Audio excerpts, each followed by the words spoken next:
मागणं गाड्या जायला जागा ते करून पप्या जागा करून दे, बाईक थांबू नको. अविनाश, खूप गोंधळ सुरू आहे सकाळपासून. काही ठिकाणी मतदान सुरू होण्यापूर्वीच मोठा गोंधळ जो आहे तो सुरू असलेला पाहायला मिळतोय. काही ठिकाणी ईव्हीएम मशीन मध्ये बिघाड झालेला आहे. काही लोक, मी तुम्हाला एक गोष्ट सांगतो की संपूर्ण ठाण्यामध्ये, मुंबईमध्ये, नवी मुंबईमध्ये ईव्हीएम मध्ये आणि मतदार यादीमध्ये घोळ असल्याचं दिसून येतंय. आणि आताही मी इथे उभा आहे, हे अनेक लोक जवळजवळ एक दीड तास लाईन लावून पुन्हा आलेली आहेत कारण मशीन बंद आहे.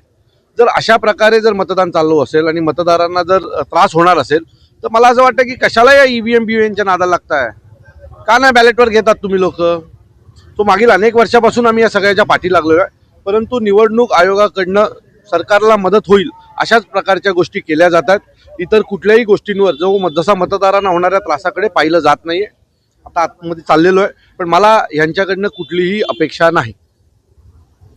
मशीन पण उलट्या दुसरा एक ठेवला आणि एक वाला दुसरा ठेवले. हो, असं उघडं दोन ठिकाणी पाहायला मिळालं आहे. तर अनेक लोकांची नावं देखील वगळण्यात आलेली. अहो, अनेक लोकांची आता इथे बघाल तर अनेक जण गेल्यावेळी आमदारकीला मतदान केलेल्या लोकांची नावं जर आता येत नाही, याचा अर्थ ही नावं कट कोण करतो.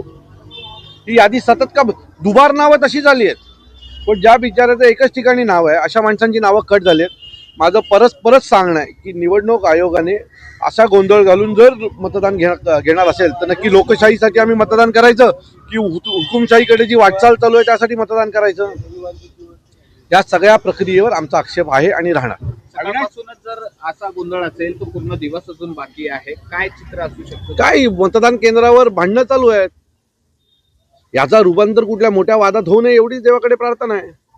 कारण प्रत्येक माणसाला आपला मतदानाचा अधिकार बजवायचा आहे आणि अशा प्रकारे जर तो होत असेल तर मला असं वाटतं की आपण लोकशाहीला न्याय देऊ शकणार नाही. गणेश नाईकांचं देखील नाव गायब झाल्याची माहिती समोर आलेली आहे. आता गणेश नाईकांचं जर नाव गायब झालं असेल मंत्री महोदयांचा तर ह्याच्यापेक्षा मोठं दुर्भाग्य काय असेल.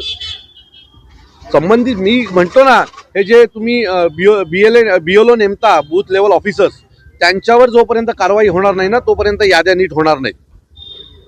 मतदारांना, मराठी माणसांना, मराठी बंधूंना प्रत्येक मराठी माणसाला आव्हान आहे, ठाकरेंच्या पाठीशी उभे राहा. मुंबई वाचवायची आहे तर तुम्हाला ठाकरेंसोबत उभं राहावं लागेल. ठाणे असेल, इतर महत्वाची जी शहरं आहेत तिथे आज शिवसेना मनसेला प्रचंड बहुमताने विजय करा, तरच मुंबईमधला मराठी माणूस जिवंत राहील. यामुळे मतदानाच्या टक्केवारीवरती परिणाम होऊ शकतो. मी तुम्हाला सांगतो, हे जे चाललंय त्याच्यावरनं 50-55% वरती मतदान होईल असं वाटत नाही मला. कारण जर अर्धा एक तास लाईनीमध्ये उभं राहून जर मतदान होत नाही, एक तर 4 मतदान आहेत, पहिलं एक असायचं, आता 4 मतदान आहेत. त्याच्यासाठीच एक तर मोठी लाईन वाढते आणि त्यातून जर मशीन बंद पडणार असतील, मशीनला शॉक लागणार असतील तर ती अजून वेळ लागेल. 50-55% वरती मतदान होताना आता तरी दिसत नाही. मताची टक्केवारी जर कमी झाली तर त्याचा फटका मनसेला आणि शिवसेनेला.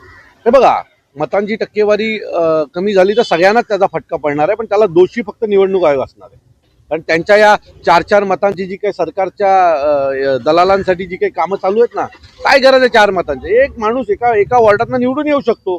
4 पॅनल बनवायचे म्हणजे एक स्ट्रॉंग असेल तर 3 जणांना खेचून घेऊन जातो.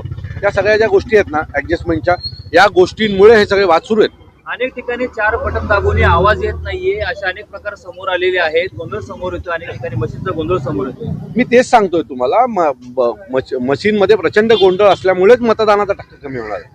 आणि हा टक्का जर कमी झाला तर याला सर्वस्वी जबाबदार निवडणूक आयोग असेल. धन्यवाद.